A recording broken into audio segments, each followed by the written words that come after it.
Hi guys, good morning. So ayan, magluto ako ngayon ng carbonara. So ayan,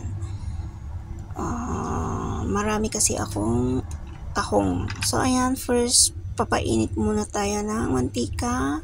Then ilagay ang ingredients, bawang, luya, sibuyas. Ayan, hayaan lang siyang mag golden brown.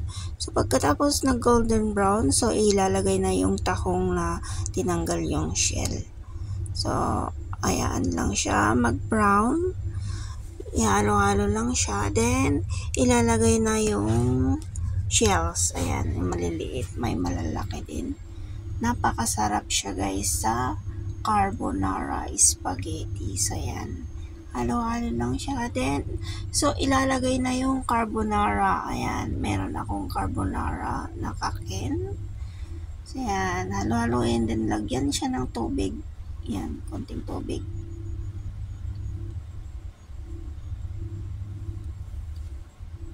Pakuluan siya. Then, ilalagay na yung spaghetti na luto na siya. Pinakuluan na siya. So, yan, halo-haluin lang. Halo-haluin. Hanggang sa medyo lumapot na siya.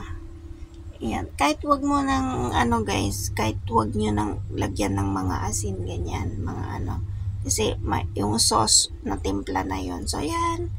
Ready to eat na. Sandami ko rin nakuha. Oyster ang tataba nila. So, yan. Kain tayo. Napakasimple guys. Sobrang sarap niya. Yan. Ang mga oyster na nakuha namin is kahit maliliit. Sobrang mga matataba sila. So, yan. Sa Puyo lang yan guys. Kung gusto nyo makuha sa Puyo Beach, ang daming mga tahong. So, yan. Kain tayo. Ang sarap. Ang dami kong nakain. So, yan. Bye-bye. Thank you for watching.